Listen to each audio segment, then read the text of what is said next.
Hi, Roger. How high altitude is the International Space Station? Let me think about that. The International Space Station orbits at an average altitude of about 420 kilometers, 260 miles above Earth.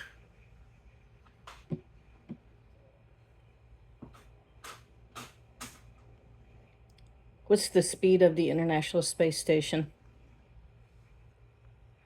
Let me think about that. The International Space Station travels at an average speed of approximately 28,000 kilometers per hour, 17,500 miles per hour, in its orbit around the Earth. How many orbits does it do in a day, 24-hour period? Let me think about that. The International Space Station completes approximately 16 orbits around the Earth in a 24-hour period.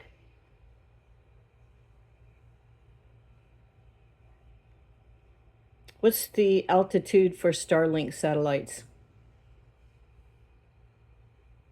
Checking StarLink satellite altitude now.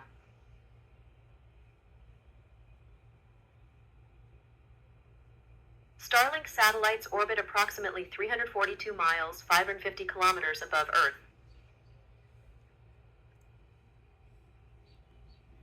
What is the risk of StarLink satellites hitting the International Space Station?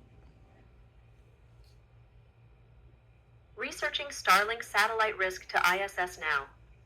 The risk of Starlink satellites colliding with the International Space Station is significant, with China submitting a complaint to the UN about the ISS having to perform evasive maneuvers twice to avoid Starlink satellites.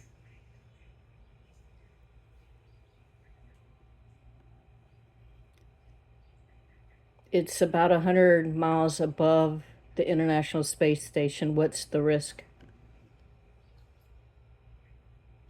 Investigating risk of Starlink satellites 100 miles above ISS. Starlink satellites pose a significant risk of collision with the International Space Station due to their large number and low orbit, with NASA expressing concerns about the potential for conjunction events and impacts on its missions. How does Starlink and SpaceX guarantee or reduce that risk? Researching Starlink and SpaceX risk reduction methods. Starlink satellites use automated collision avoidance systems, ingesting data from the US, Space Force and commercial space situational awareness companies, and can autonomously evaluate risks and plan avoidance maneuvers without human input.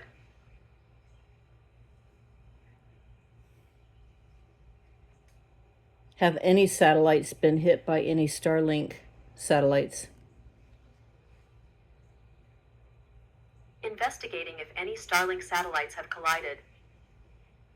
There is a 45% chance that a Starlink satellite will cause an injury or death every 6 years. Where did that information come from? The information about the risk of injury or death caused by a Starlink satellite every 6 years is based on a study by the European Space Agency, ESA, that assessed the collision risk posed by mega constellations like Starlink.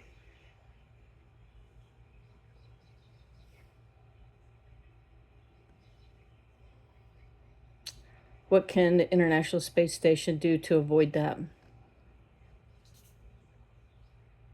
Researching solutions for International Space Station safety now. The International Space Station, ISS, uses a multi-step process for collision avoidance involving the Space Surveillance Network, SSN, trajectory predictions, and probability assessments.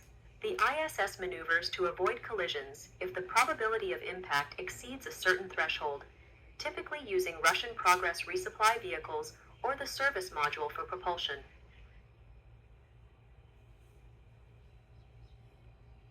Thank you, Roger. You're welcome. If you have any more questions or need further assistance, feel free to ask. Can you do a quick summary of what we just talked about with collision avoidance for ISS and StarLink? Searching now. Certainly. The International Space Station, ISS, uses a multi-step process for collision avoidance, including the Space Surveillance Network, SSN, and maneuvers using Russian Progress vehicles. StarLink satellites have automated collision avoidance systems and can autonomously plan avoidance maneuvers. There are concerns about the risk of collision between Starlink satellites and the ISS due to the growing number of satellites in orbit